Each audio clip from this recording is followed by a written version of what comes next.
नमस्कार, आप देख रहे हैं बक्सर ओवरब्रिज के टूटे हुए हिस्से का दृश्य बक्सर खबर के साथ।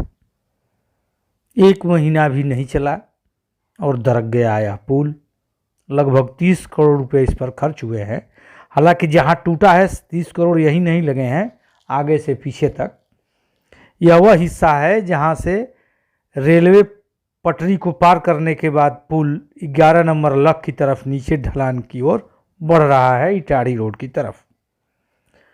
इसके टूट जाने के बाद भारी वाहनों के परिचालन पर रोक लगा दी गई है और रेलवे क्रॉसिंग जो 31 मई को बंद किया गया था उसे पुनः खोलने की कवायद शुरू हो गई थी।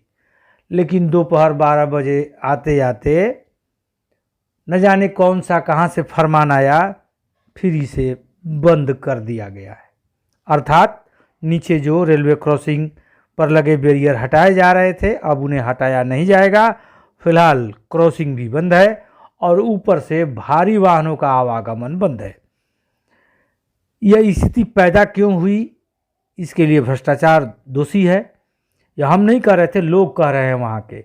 हालांकि यहाँ आप नज़र डालेंगे तो जैसी इसमें लोहे की सरिया लगी है, हम लोगों के घर में छज्जा उज्जा जब कहीं बनता है तो ऐसा इस्तेमाल होता है।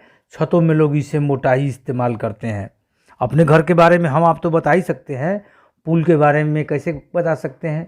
इसके लिए मोटी तनख्वाह पर बड़े बड़े अधिकारी अभियंता बहाल हैं। कुछ लोग कह रहे थे इससे बढ़िया तो हमारे गांव का मंगरू मिस्त्री ढलैया करता है। कहीं ऊंच खाल भी रहता है तो प्लास्टर में बरोबर कर देता है। क्या पुल बना है, कहीं ऊपर कहीं नीचे, अगल बगल की रेलिंग भी सीधी नहीं है। क्या हाल है ये तो आप समझ लेंगे। कुछ लोग मज़े ले रहे थे। अरे बनवाने वाले में 15 साल के पहले से सांसद से लेकर के आरटीआई कार्यकर्ता से लेके काकरोच पार्टी तक वाले सभी लोग कह रहे थे कि हम बनवाए हैं पुल। लेकिन जब धंस रहा है तो कोनो सामने नहीं आ रहा है कि कौन बनवा रहा था ये पुल। फिलहाल व्यंग की इन बातों को आप यहीं हम समाप्त करते हैं, क्योंकि यह दुख की बात है। बिहार का भ्रष्टाचार अब हर सीमा पार कर चुका है। लंबे इंतज़ार के बाद बक्सर का रेलवे ओवरब्रिज चालू हुआ था। इससे लोगों को बहुत उम्मीद है। आने जाने वाले बक्सर इटाढ़ी मार्ग से होकर गुजरने वाले लोग परेशान रहते थे, उनको राहत मिली थी। और यही हाल चौसा ओवरब्रिज का है। हालांकि वह ब्रिज सीधा है, एक तरफ से चढ़ना दूसरी तरफ उतरना, वहाँ टर्निंग कम है। वहाँ भी सड़क एक तरफ धंसी थी जिधर से बालू के लिए लदे ट्रक चढ़ते हैं।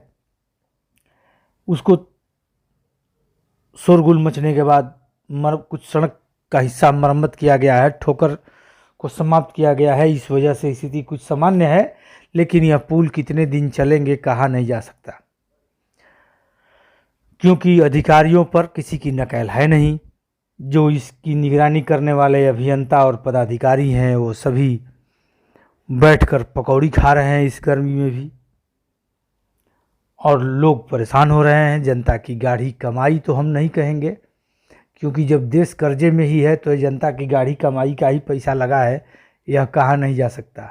कर्ज लेकर के भी जो कहीं कुछ बन रहा है तो वह आपके और हमारे भ्रष्टाचार के कारण नीचे धंस रहा है।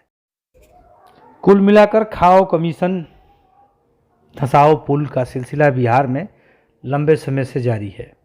और इन दिनों एक और विशेषता है, बेचो बालू तोड़ो पुल। गांव-गांव की सड़क पर ओवरलोड वाहन तांडव मचा रहे हैं। अगर इन पर नकेल नहीं लगाई गई तो स्थिति ऐसी ही बनी रहेगी। मिलते हैं किसी अन्य खबर के साथ, तब तक के लिए धन्यवाद।